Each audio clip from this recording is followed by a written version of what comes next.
This is Make it plain. Make it plain. MIP With Masamela Matfumo. Mark Thompson. Make it plain. Get woke. Hey guys, time to get in on the action for the biggest moments in basketball with Prize Picks, America's #1 fantasy sports app. Just select 2 or more players, pick more or less on their projections, place your entry, and win up to 100 times your money. Right now, Prize Picks will match your first deposit of up to $100. Just download the Prize Picks app and use the code GET100. That's code GET100 on Prize Picks for a first deposit match of up to $100. Prize Picks. Pick more. Pick less. It's that easy.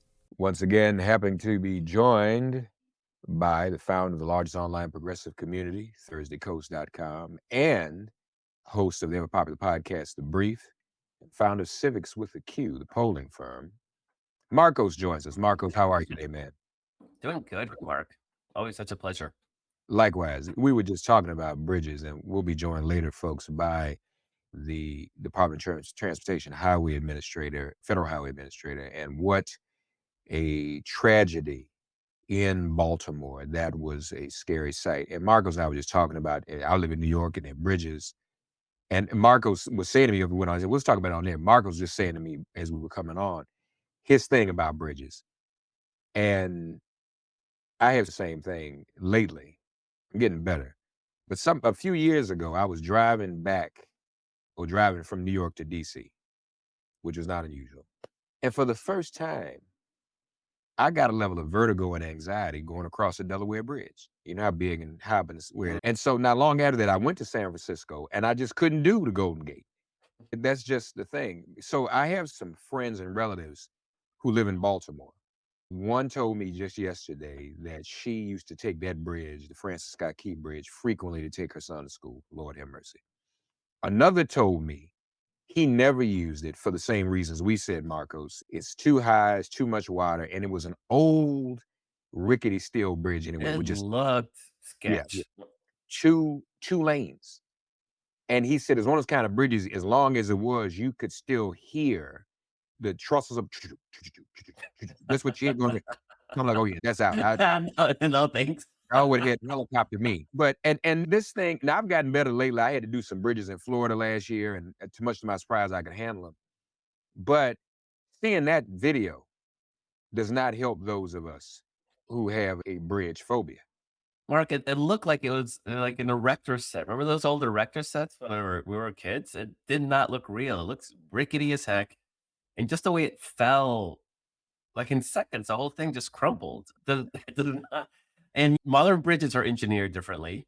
And if for no other reason, you put those, what do they call them, dolphins? But those bumper things around the support structure. So that way, if a ship hits them, it deviates them out of the way. It seems like basic bridge building 101. And the fact that this bridge didn't have that, it's mind-boggling, given how rickety the whole thing looked. Yeah, no thanks. And you don't drive the Golden Gate? Do you not drive? So there are two bridges now, the Golden Gate, and what's the other one between? It's the Bay Bridge. The Bay Bridge is the one that connects Berkeley, Oakland to San Francisco. That's the one that I most regularly drive on. And I have meetings in the city, and 9 out of 10 times I will take Bhatt. And the problem is that depending on where my meetings are, if they're outside of the Bhatt system, which is not it's not like DC where the subway goes everywhere. In San Francisco, the Bay Area, Bhatt is like a commuter rail. So it's one line into San Francisco. And so I try to make my meetings on that line. And if I can, then great. Then I'm going to take Bhatt. I'm not going to drive across that bridge. But every once in a while I have to do it. It just feels like I'm going to a different world. Like I would rather go in a tunnel. I'd rather take public transportation. I'd rather go east toward the suburbs than go into San Francisco driving. If I want to I'll just take the plane. I don't want to be in a car that makes me feel like I'm up in the air. Exactly. And that kind of what you're saying? Yeah. This car doesn't have wings, and this is too out in the air. There's a bridge that goes to Ocean City, Maryland. There's another Bay Bridge. Absolutely horrifying. And this bridge is so scary. There's a sign before you get to the bridge. This is true. If you need a courtesy driver, you can pull over here and someone will drive your car to the other side. What? For you. Yes, I'm dead serious. Google it. Bay Bridge, right outside. You're heading to Ocean City, Maryland, on the coast. That is how that is. And it's like suspension, and it even sways. It's documented that it sways. So no, I didn't know a ship like that could take out a bridge. Obviously could take this one out. Thank goodness. And they must have known that, because the story is that the ship sent a Mayday signal in time enough for the authorities to clear most of the bridge. And that's why there was so few people who perished. And God bless their souls. I cannot imagine being them or being one of their loved ones. It is just unfathomable. This is just And immigrant workers working on that bridge in the early morning from my home country of El Salvador and Guatemala and Central America. And these a-holes that are spewing all sorts of conspiracy theories. Like, it was immigrants doing the hard work. Yeah. As always. Now, but the reason there weren't more is because, so I'm like, I guess the ship knew and others knew of the danger of the ship, but the ship weighed like, they say it weighed like 200 million pounds. So I don't know what it is. One of those big ass container ships that it was loaded up. It was fully loaded. So it was heading out to Sri Lanka. So yeah, that's a little scary. But now we don't want to be like Nancy Mace either, because she's saying that this is proof that Biden's infrastructure money is not being used, or is not useful, I guess. She could vote for more money. She could have voted for it years ago, when maybe by now that bridge would be reinforced or rebuilt. Yeah. They're patently absurd, these people. They are utterly ridiculous. And they've lost more members. It's not inconceivable that Hakeem Jeffries could end up being the speaker before long. And Mike Johnson isn't going to yield on trying to get money. So he's literally saying to Marjorie Taylor Greene, if you're going to take me out, you're just going to have to do it. Yeah, there's a battle over Ukraine aid for sure. But she already filed over the spending bill, and the spending bill passed on Democratic votes. A majority of Republicans voted against it, which sort of violates this weird rule that they have that says that they don't put anything to a vote that doesn't have a majority of their own caucus. But it is not inconceivable that Hakeem Jeffries could be Speaker of the House before the end of the year, which would be absolutely hilarious if it happened. So you had Ken Buck just quit last Friday, and he said on his way out that when people asked him, a reporter asked him, how are your colleagues? Are your colleagues angry at you for losing the vote this Congress? And Ken Buck said, they should be worried about me. They should be worried about the next three that are likely about to quit. We just had the first one, Mike Gallagher of Wisconsin. He quit earlier this week, and he timed his resignation so there can't be a special election until November, which would then leave that seat open for a while. This is an FU to Mike Johnson and to the MAGA Republicans that have taken over the House, basically saying, you're not even going to fill my seat. Literally timed it the day after the deadline. And if Ken Buck is right, and there's two more ready to pull the same trick, we may be at the point where it's close enough that, it's on the edge, that you may be able to actually call for new leadership. And then we join Marjorie Taylor Greene, oust Mike Johnson, and then get Hakeem Jeffries. Now, it's not likely. The numbers are still not quite there. I think, let's see, we're at 4 seats. We would have to lose 4 seats and somebody decides not to show up. Yeah, it's still a little tough because we're not going to get any Republicans to actually switch their votes, right? So it's, and I believe right now it's something like, it's like 218 to 212, something like that. So but it's not, depending on who quits, somebody may die, somebody may be incapacitated. Like, who the heck knows? Like, we're in the margin of error of funky stuff happening. And man, can you imagine if we have a lame duck session with the Democrats in charge? I'd say ram it all through, all of it. DC state, like everything, just ram it all through. Yeah, it's not outside the realm of possibility. And they've really backed themselves up into a corner where they just cannot stop displaying to America what a ideologically insane caucus that they are. And there is a reason that Joe Biden, with approval ratings in the 30s, is leading in most polling right now. And the worst is tied. And the Democrats are slated to pick up the House, and they may even hold the Senate. I think at this point it's a 50-50 that they hold the Senate, because they've gone so ideologically extreme. And we just had a special election in Alabama, in the Birmingham suburbs. that Trump won by a point, and local Republicans were winning by between 5 and 10 points, like Kay Ivey, the governor. And she just won it by about 25 points. Why? It's IVF, abortion, and it's the suburbs, right? The suburbs are a fertile territory for Democrats to pick up seats. And so Republicans are basically ceding that ground. And Democrats are just like walking into it, shocked that it's been ceded. But I don't think it's going to be a good election for Republicans at this point, and they don't know what to do about it because they're trapped by Trump, and Trump is being Trump, and Mark Trump's he's on a decline. Clearly. And folks, last week we talked about my longstanding prediction that the aura would wear off. I think we're beginning to see that happening. When you start putting your name on Bibles that sell for $10 on Amazon and asking for $60. See, that's the other thing. We've not seen that level of blasphemy either. See, he can fool and mistreat the public. I don't recommend people spite God. And you might want to leave that alone because I don't know what that's out of that's out of the court's control. You're not gonna get a lifeline like the judge gave him on Monday. By the way, Reverend Jesse Jackson, the Rainbow Push Coalition, had their annual Wall Street Economic Summit on Monday, which happened to coincide with the court hearing. So I'm down there. You're gonna love this. I get to Wall Street, and it's in the New York Stock Exchange. It takes place in the very building. We rang the bell at the end of the closing bell and all that. But this is early in the day, so when I get there, I'd say to everyone, the real reason I'm here is we do this every year, but more importantly, on this day I'm here because I'm hoping we can walk in a couple of hours, 1 block down the street, and move into 40 Wall Street because it will have been smooth. Everybody fell out laughing. Then the judge says 175 million. Okay. And we're like, okay, so he gets his lifeline. The press, so he shows up like outside. We see him outside. He shows up with the motorcade and he's going in his building. And the press asks him, do you have the 175 million in 10 days? I'm not going to answer that right now. I don't know if he has 175 million. So meanwhile, there are all these Wall Street corporate types down there that I'm hobnobbing with. They don't know me and I don't really know them, but we're in the same room. And I'm just taking some informal conversation.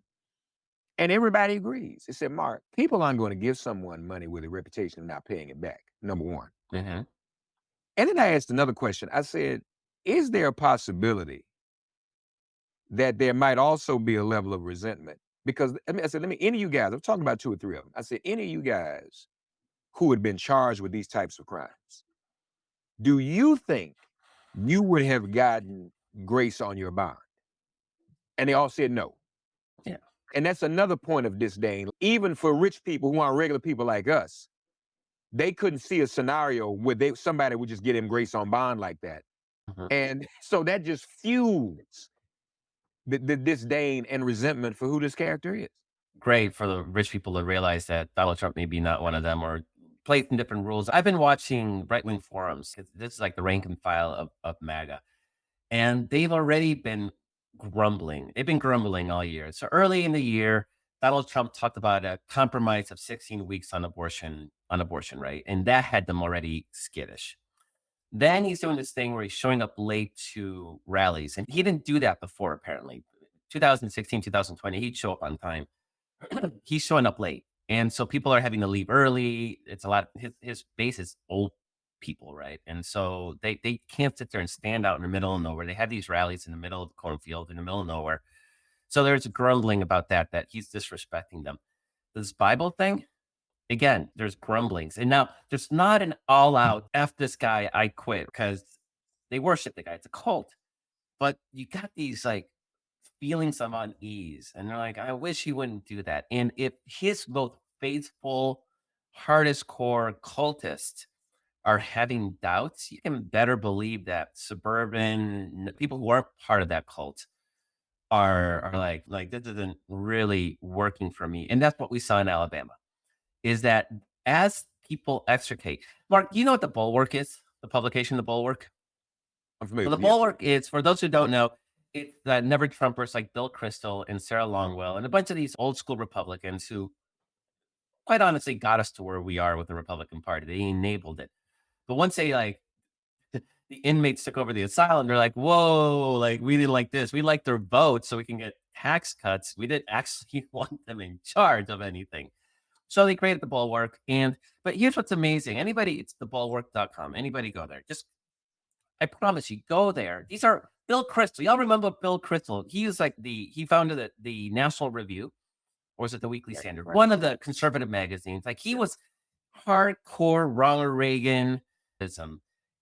You go to the Bulwark, and I challenge any of you to find what's Republican about this thing. What's not Republican? What's conservative about it? Bill Kristol's pro-trans rights, pro-gay rights, pro-choice.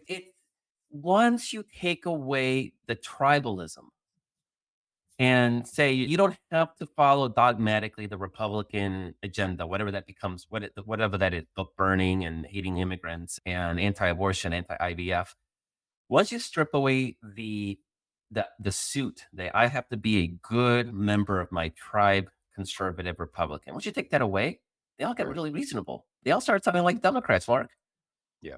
And I think that's what's happening in the suburbs, where people are like, whoa, like if this is what Republicanism is, I'm not sure what it is. Now, the Democratic Party has a shit brand. Nobody's pretending otherwise. Like people hear Democrat and they recoil.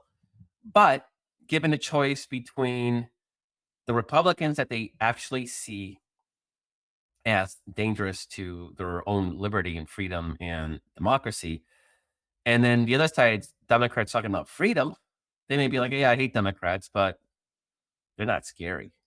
Right. And there's actually a poll just came out that Donald Trump scares people in a way that Joe Biden doesn't. And that's like the evil genius of South Carolina Black primary voters when they basically rescued Joe Biden in 2020. They pulled him out of like third, fourth place. And because they said, we know the American electorate and that Republicans would kill to run against Elizabeth Warren or Pete Buttigieg, a gay man, or Cory Booker, a black man. The old white guy that looks like them, like they don't know what to do with them.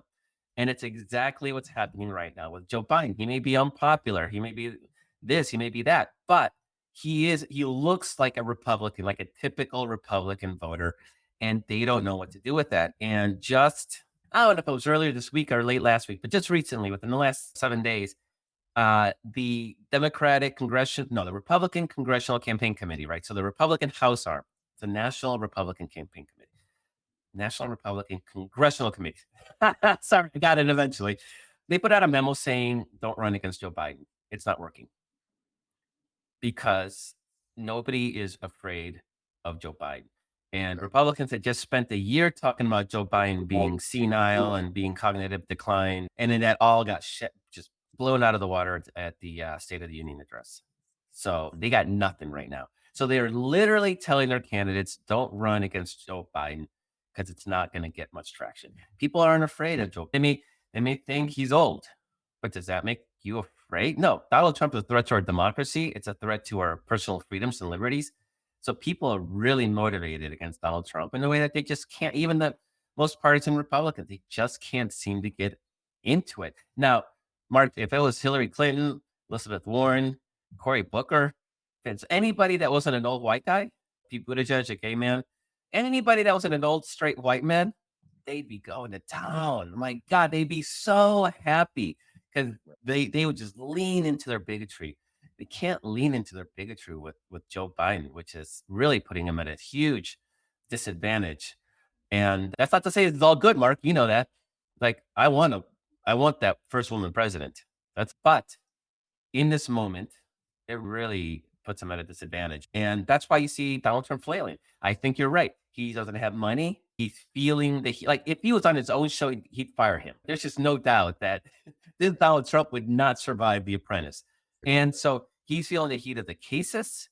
He's feeling the heat that that it's competitive, but he's not doing anything about it, Mark. He has not campaigned since the 15th. So 2 weeks without a single campaign appearance. Joe Biden is barnstorming right now through battleground states. As we speak, I just got the alert that Obama and Biden have just touched down on Air Force One here in New York. They've got a big fundraiser at Radio City Music Hall tonight with Bill Clinton. Yeah, they're doing it. Yeah, they're raising the money, and you have Donald Trump, who last weekend, and did you catch this? He tweeted about winning a golf tournament at his own golf course. He's spending the weekend playing golf and then bragging about people letting him win this golf tournament. I mean, who's gonna pretend that Donald Trump won an actual golf tournament? No, indeed. That's so freaking ridiculous. So yeah, he's bragging about winning a golf tournament and hawking sneakers and hawking Bibles. It's not fundraising for his campaign even. That's like in his pocket. Like that's just his grift. And so where's his campaign? Turns out that they're saying that they cancel campaign appearances because they can't afford it. They can't afford to have the rallies. They're out of money. His political action committee actually spent more money on lawyers than it brought in January.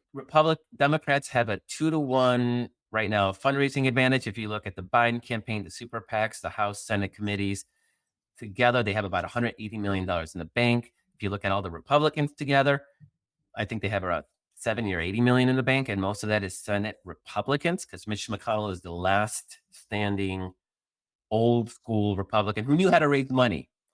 Mike Johnson doesn't know how to raise money. And Donald Trump, certainly, he's worried about his own personal grift. He's not even raising money for his campaign. He's grifting out for his own pocket. What exactly do Republicans have moving forward, especially now that their whole narrative that Joe Biden's cognitive decline has just been basically trampled and ground into dust? Like, what's left, Mark? And I don't see it. Doesn't mean we don't work. None of this means the assumption is we got to work our butts off. But we work our butts off. We do what we need to do. If we just worry about ourselves, they're imploding. We take care of our own business, take care of our own house, we're going to win. Yeah. I know polls, you would still say it too early. And there are a couple out even today that talk about how much Biden's numbers are above Trump's when it comes to women. He's doing better even in places like Michigan. But let me ask you about civics. Has anything changed much on civics to raise your attention? So the Joe Biden's numbers bumped up a couple points after the State of the Union address. So it's better. On the Trump versus Biden in the battleground states, Biden, he has a lead in enough states to win the election, but it's 1 to 2 points. But here's the thing. When you look at those numbers, it's 45, 46, 43, 44. They're both in the mid 40s. The question becomes, how does Trump grow from there? We know why Biden is lower. Some Democrats they haven't come home yet. They're still hoping maybe there's another candidate. They may be upset about Palestine, about Gaza. They may be upset about the loans didn't get forgiven. They blame Biden, even though it's the Supreme Court. There's a lot. There's even people who think that the lack of abortion right is Biden's fault because he was president when the Supreme Court ended those rights. There's an education component. None of this is out of the ordinary. People come home. And in 2020, Biden got about 52% of the vote. Trump got 47% of the vote. 47, almost 48. I think it was 47.6, 48. Okay. So if Trump is at 45 right now, does he get up to 47, 48? Maybe. I think a lot of that may be Haley supporters who are like, the heck with this, and we're gonna quit. But it's within the realm of possibility. I would not assume that he doesn't get back up to where he was in 2020. He's not going to grow from 2020, Mark. In fact, more of his people have probably died off since then because they're all older. They're still dying of COVID because they won't vaccinate. It's a math problem, right? So Biden getting to 52 seems a lot more likely than Trump exceeding 47. If Trump doesn't exceed 47, he can't win. It's just the math is not there. That wild card maybe is okay. Maybe. I don't think so because third-party candidates never do well. They always pull higher. Nobody ever really votes for them, number one. Number two, I still don't think that RFK necessarily hurts Biden because his whole thing is being anti-vax. That just credential. And the people that attracts are people that otherwise would vote for Donald Trump, right? Anti-vaxxers, conspiracy theorists. I'm not convinced that it even hurts him, but that might be the only wild card at this point. How does Trump get past 47% that he got in 2020? I don't see it. I think his support has actually shrunk. And the way he's running this sort of desperation campaign, I think speaks to that, because he's not having fun like he was in 2016. In 2016, he was clearly having fun. He was being an a-hole, but that's fun for him. And that energy was infectious to his racist base. And so they loved that. 2020, he was smug, but COVID was a weird time. So things were like weird, but he didn't have any idea that he was going to lose. Like he just couldn't fathom it. Now he's desperate, because if he loses, he wants that immunity from all the prosecutions, right? And that desperation does not look very good. And that's why I say there's this unease in MAGA online circles. They're not ready to quit him, but they're doubting him in a way that they hadn't before this year. And it's just little things. It's death by 1,000 paper cuts. Like the Bible's not, boom, no, we quit. But that's just another little data point. And he, I think, has really lost his instincts on this. And I think the abortion issue is just, once people realize that it was, and he's bragged about it enough, right? He's got to run video of him saying how he killed abortion, like literally on endless loop to the end of the election. He may get back up to 47. I wouldn't be surprised if he doesn't. It's math. But I guess too, though, the flip side of that is on us. He may not go any further, but the fear is that we could go down. Yeah. If we stay home, or if people become apathetic and old white dude, we don't feel like it. He doesn't inspire us, and we're upset about Gaza. And you're right, student loan forgiveness didn't happen. So I guess that's the struggle we're in right now. And that's why we cannot be complacent, for sure, about that. This data that I've been seeing is that people are so terrified of Trump that it overcomes a lot of that reticence. Right. And so Trump is our biggest ally. And it's just, again, if Nikki Haley was a nominee, it might be a different story. It actually would be, I would almost say that at this point, she might be the favorite to win, just because younger, different. And we'd run a campaign about how she's anti-abortion the whole cycle, and that would give us a fighting chance. But I think it would be a much different campaign. I'd be a lot more worried right now. But I wouldn't be worried about our democracy. So you would hope not. Yeah, I don't think so. And the other big factor, the money thing, you can't overstate money. Hillary Clinton had double the amount of money that Trump did. And so money does not win elections. But Donald Trump had money in 2016. Hillary Clinton just had a lot more of it. Right. Donald Trump right now is broke. They cannot have rallies because they can't afford it. And he's not out there. I saw a story in Politico where this team was bragging that they finally got him to commit to spending an afternoon calling donors. Mark, do you know anything about running campaign? 10 hours a day, you're calling donors. That is what people think a campaign is, going to rallies and talking. No, running for it is brutal, grueling, hard work where you're sitting on a phone and you're begging people for money. And that's why I would never run for office, Mark, because I hate the phone. And I certainly, and when you're not on the phone, you lose. Did you know using your browser in incognito mode doesn't actually protect your privacy? Take back your privacy with IPVanish VPN. Just one tap and all your data, passwords, communications, browsing history, and more will be instantly protected. IPVanish makes you virtually invisible online. Use IPVanish on all your devices, anytime you go online at home, and especially on public Wi-Fi. Get IPVanish now for 70% off a yearly plan with this exclusive offer at ipvanish.com/audio. Hey guys, time to get in on the action for the biggest moments in basketball with PrizePicks, America's #1 fantasy sports app. Just select 2 or more players, pick more or less on their projections, place your entry, and win up to 100 times your money. Right now, PrizePicks will match your first deposit of up to $100. Just download the PrizePicks app and use the code GET100. That's code GET100 on PrizePicks for a first deposit match of up to $100. PrizePicks, pick more, pick less. It's that easy. Speaking of Baltimore, a member of my extended family, the great Clarence Mitchell III, who was in the state Senate in Maryland for years, And when I ran for office, this is what he said. He said, Mark, if you're going to run for office, every moment you are awake, you have to be either campaigning or calling the donor. Yeah. And you need to stay awake most of the time. So I get Yes. So the fact that they were bragging, and Joe Biden's on that phone, he's presidenting, and every second he's on that phone making phone calls. and those are phone calls get answered because he's the president. Yeah, and Donald Trump finally he spends a weekend golfing, and he finally agrees to do an afternoon. And Mark, I bet you $100 right now that he didn't make those calls. That the afternoon came, and he would rather watch Fox News or whatever the heck he does on his free. He didn't make any freaking phone calls. Of course, he didn't make phone calls. He's never worked. He's never worked in his whole life. Do work? Yeah. He does not work. He did when he was in the White House. Yeah, and it's even suspicious. There's suspicions of whether or not he's even literate if he can read. Yeah. So the dude is that. So hopefully, we'll see what happens now. April 15th.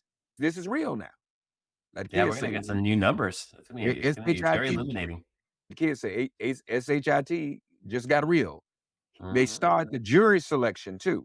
So this will actually be the commencing of an actual criminal trial for a former president, which has never happened.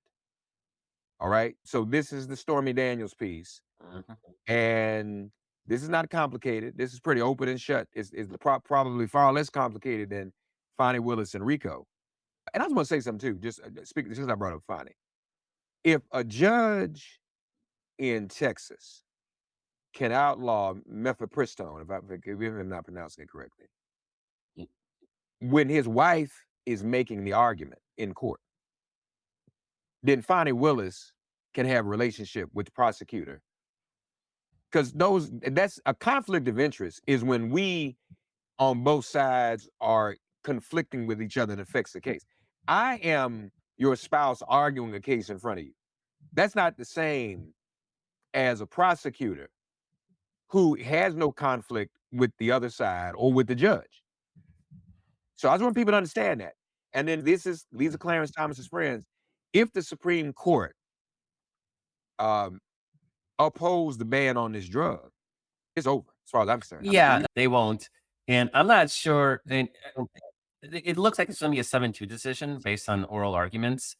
But here's the thing that I think people are the case was brought by a bunch of doctors who actually have the ability to say, I have a conscience. I'm not going to treat people with this. They had no standing because it doesn't hurt them. And so it's a jurisdiction issue. It's not a ideological decision. They're going to punt. And those conservatives on the Supreme Court, they saw what getting rid of Roe v. Wade did to their party, right? They don't want to do that before an election. But what they're going to do, and this is my prediction, you're definitely going to see it in the dissent, and you may even see it in some of the majority opinion, is they're going to basically be talking about this Comstock Act. So keep an eye on Comstock Act. The Comstock Act was an 1880 law that bans the mailing of pornography via U.S. mail. And it's obscene materials. They're going to try to use that as the vehicle to outlaw the shipping of this oral aborticide. Again, I don't like you. I don't know how to pronounce it, but that's the vehicle they're going to use to try to ban. Now, this is about pornography, nothing to do with any kind of medication or drugs, but that's the vehicle they're going to try to use next, try to outlaw that. And then you're going to see people like Clarence Thomas, who claimed they're originalists and about the text, suddenly completely make up a new rule for this when the time comes, because that's what they do. Consistency and internal logic is not their strong suit. So this is not going to end. And by the way, just as an aside, this judge in Texas that banned the drug, it's a small county in Texas. It's got one judge. So that's why every conservative, whether it's anti-abortion, anti-immigrant, anti-whatever conservative thing is, school choice, they run it through that district because this judge will always give them the decision they want. And then they go to the Fifth Circuit Court, which is that region, or the third, and very conservative. So it's a good way to get up to the Supreme Court. They have actually banned at the courts. So you cannot forum shop anymore. So this idea of running all these cases through this one judge, this might be the last case where that's happened. Wow. So that's a little bit of good news. So who stopped that? How was that stopped? The courts have, I think the Supreme Court, they have a whole sort of governance Okay. system that sets rules, just like Congress sets its own rules. And so they set that rule saying that you can no longer forum shop like that because nobody lives in this county. Right? It's not anybody has a direct connection to this county, right? So it was just basically, it was a convoluted legal fiction that everything could be filed in that one district so that one single judge would then hear the case and give them the ruling they all wanted. So that's over now. Well, good. Ronna Romney McDaniel. And for those of you, Daily Coast has covered it, but also is really in-depth expose in Puck News. I think Yeah, that's what it's Dylan Byers, who used to be in the Washington Post, fantastic work. man. And now everybody in NBC at 30 Rock is stabbing each other in the back. I know what they thought. They wanted this is still a ratings game. They didn't want her to go to CNN or ABC, but she's not any Republican Party chair. She is a promoter of the big lie. Yeah. So I'm just glad that people stood up and said, Yeah, people like Elon Musk are like, oh, this just shows that NBC doesn't want any Republicans. Michael Steele is over there. What's his face? Corey Lewandowski was there for a couple of years. Like, they have Republicans. There's nothing wrong with having a Republican. The idea is exactly what you said, is that she's the proponent of the big lie. She tried to shrug it off. It's just part of the job. Like, no, it's you. Who sells out democracy for any price? Now, I think it's funny. They got to pay her. It's a contract, right? So she's getting, it was $300,000 a year for 2 years. So NBC News is now $600,000 for pure idiocy. She never should have been chosen. And you know what? Had CNN picked her up, had ABC picked her up, they'd be getting trashed. And nobody thought this. It's absolutely incredible to me how divorced from reality and unable to read the room you have to be to think that this was going to happen without serious consequences and blowback. This is not a Republican. As far as Republicans go, she's actually pretty inoffensive. She's a Romney. She hasn't said anything, like everything she's done has been in the service of supporting this idea that the election was stolen. And that is her sin. If she stripped all that out of her, like beforehand, she's like Nikki Haley. She might even be pro-choice for all we know. She doesn't seem to be a firebrand. She was a good trooper. She read from the hymn. And that is what makes her dangerous. And I don't know if you saw that article in Puck News, the follow-up. It was riveting about the internal divisions at NBC News. And they were just saying, because she was on Meet the Press when they introduced her to the network. And people at NBC are like, she was terrible. She wasn't even good. Right. And she's been excommunicated from the Trump team. So this idea that she would have inside information or insight into what the Trump team is thinking, even that is absurd because they loathe her. They kicked her out. So everybody's wondering, what exactly was she supposed to bring to the table? She's not good on air. She doesn't have any inside information. And that was worth $300,000 a year for a few appearances a week on air. Mark signed me up for that deal. I know.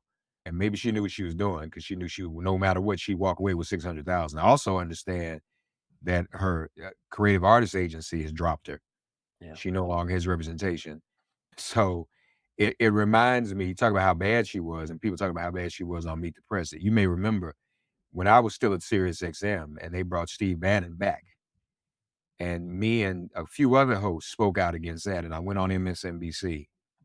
And I said, not only was Steve Bannon wrong in terms of his ideology and him being a acolyte for Trump, I said, the show is awful. He's not a good host. And then the punchline was that I said, and I just came to my head and I said, the show sounds like he looks. And even everybody you could literally hear people, the camera people, the people in the control room, everybody. So good, Mark. And it was never the scorn for me just saying that. Never quite subsided. It's serious. And people were angry at me because I said the show sounds like he looks. And you're right.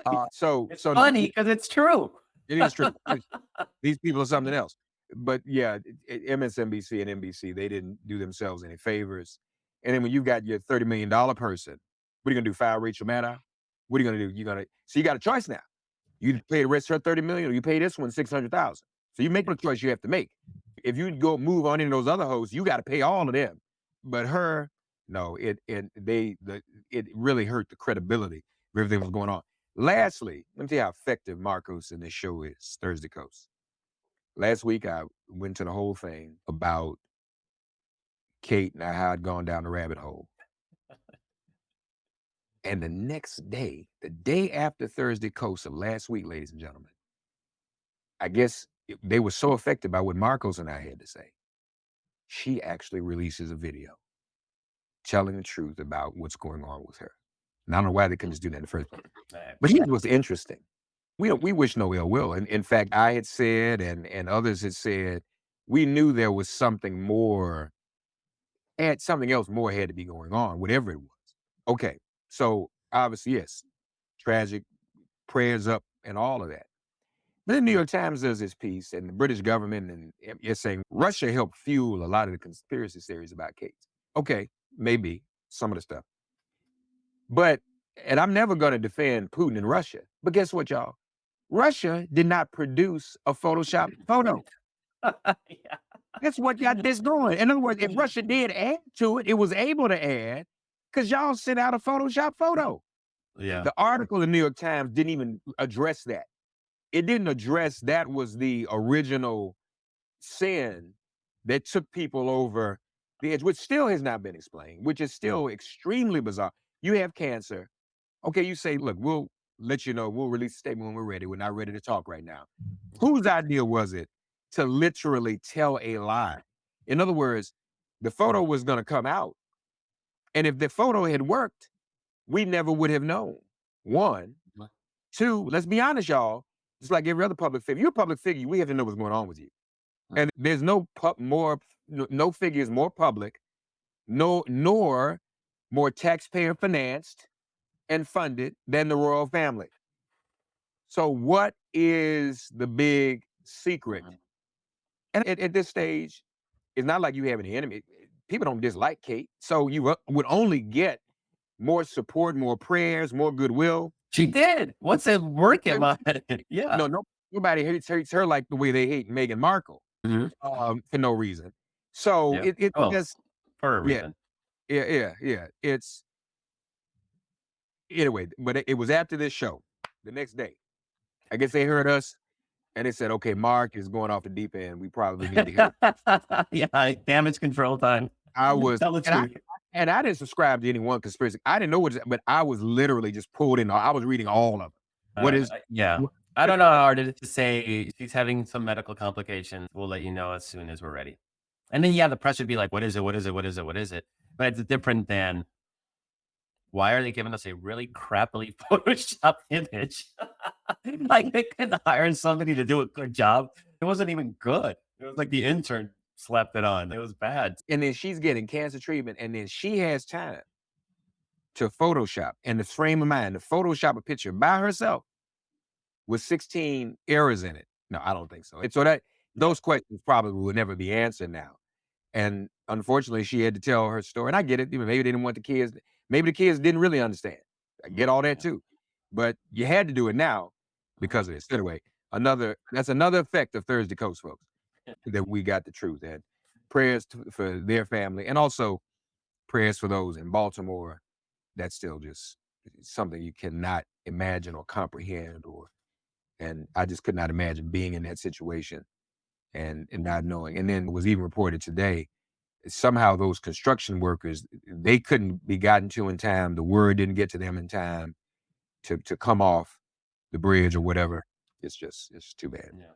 So folks, Radio City Music Hall tonight, Obama, Clinton, Biden, that'll be interesting. It's a fundraiser. I don't think it's not going to be televised. I'm sure they'll share clips with us. And this is not no small money donor fundraiser either. So people like us can't go. I won't be there. They say they might raise about $25 million tonight. Queen Latifah, it's like a really big thing. And meanwhile, Trump is tweeting? Telling Bible. Trying to read funny with the Bible. Every American needs a Bible in their home. I have so many Bibles at home. What's your favorite scripture? I don't want to get into that. I don't want to get into what my favorite scripture is. I don't want to focus on this. This is immediately hospital. No, but you must have what's your favorite book? Old Testament. I don't want to get into that. 50-50. Well, there's two of them. There's two of them. So 50-50 ain't answering the question. So these two 50-50. That's no. 2 Corinthians walked in. So folks, yeah, we can't go back, y'all. Also, Netanyahu, UN Security Council did it, but Netanyahu is saying he's not coming now. Then he's changed his mind. The team is coming. The question is whether he comes. Anybody in the Biden administration, if you're listening, do not let Bibi Netanyahu come over here and speak to Congress. Do not.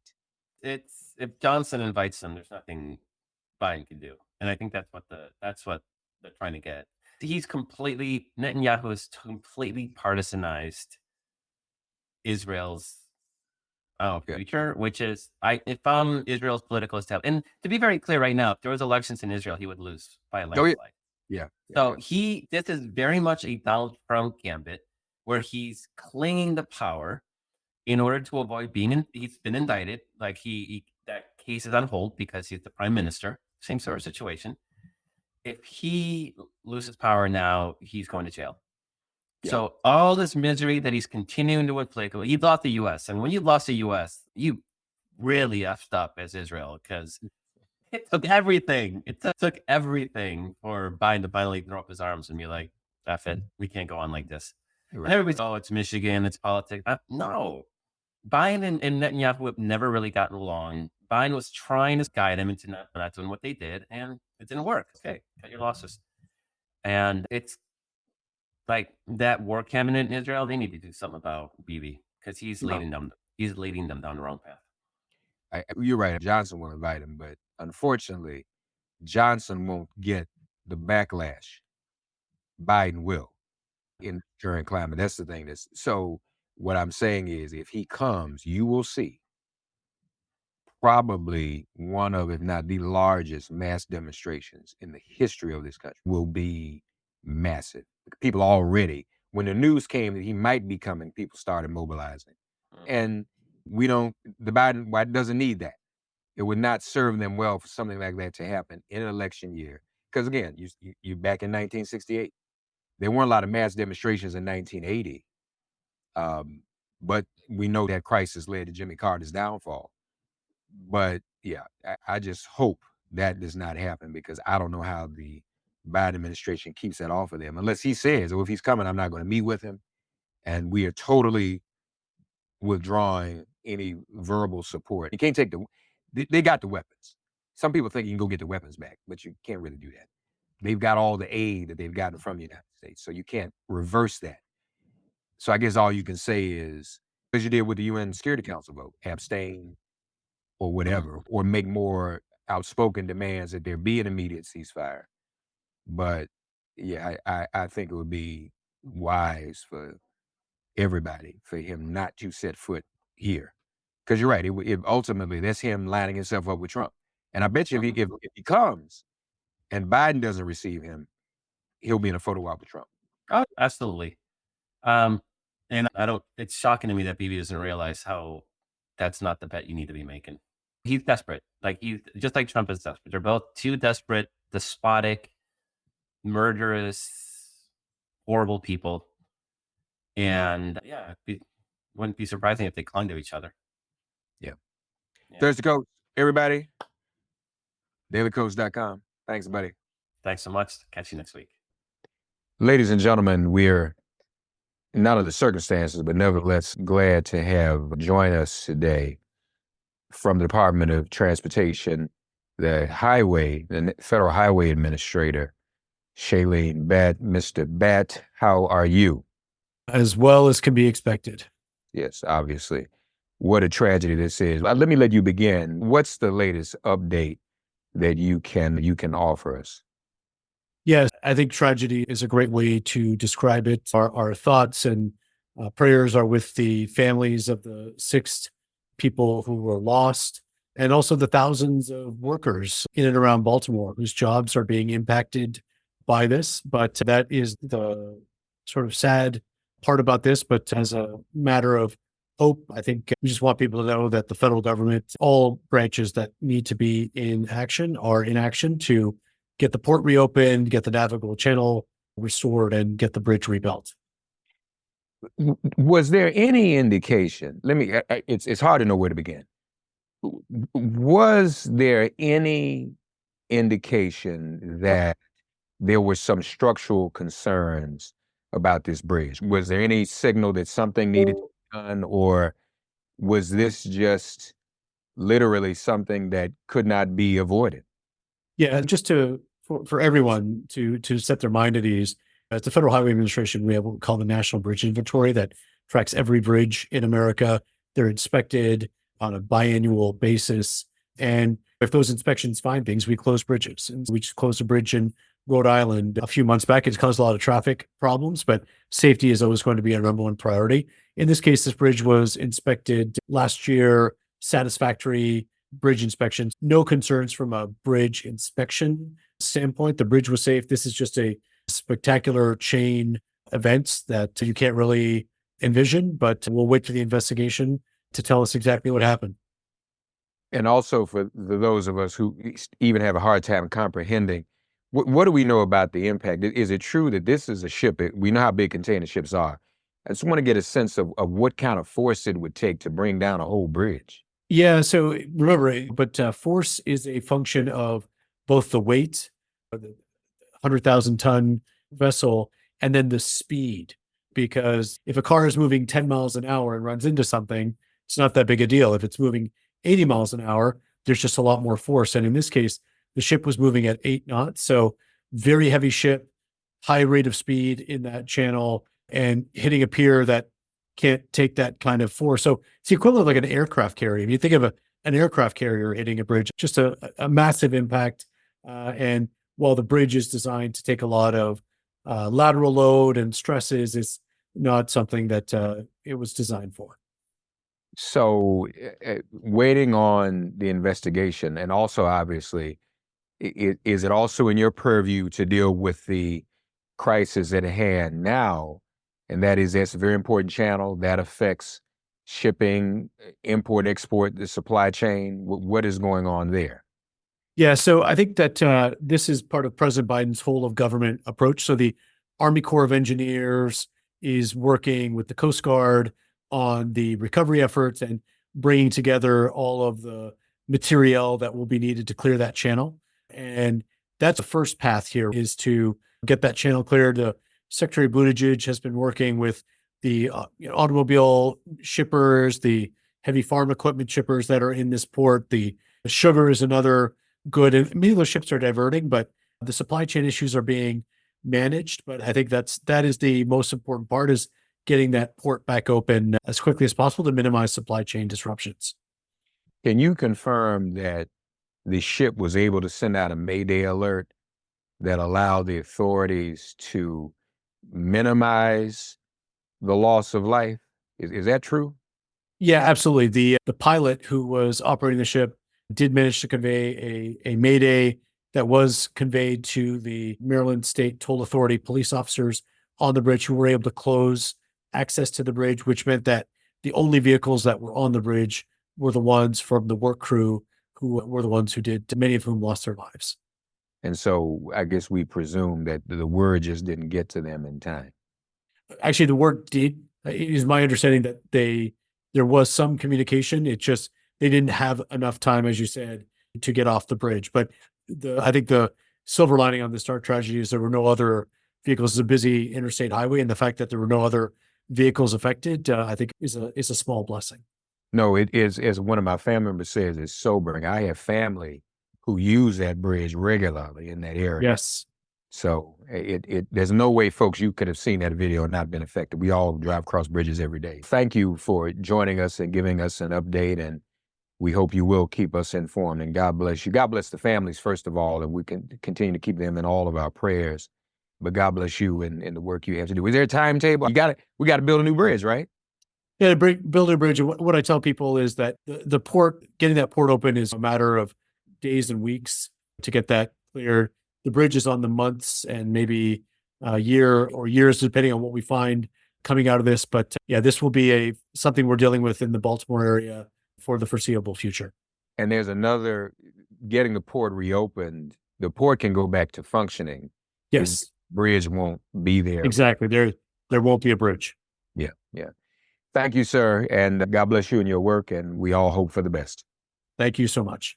All right. Thanks for getting woke and listening to Make It Plain. As always, perform an act of kindness on behalf of an elder or young person. Write a letter to a sister or brother who just so happens to find her or himself incarcerated. Offer libations to the ancestors upon whose sturdy shoulders we all now stand. And above all, give thanks to the God of your understanding by whatever name you call her and him. All God asks of us is that we give each other love. Thanks for giving MIP love. And please remember to subscribe and give us a 5-star rating. If all hearts and minds are clear, it has been made plain.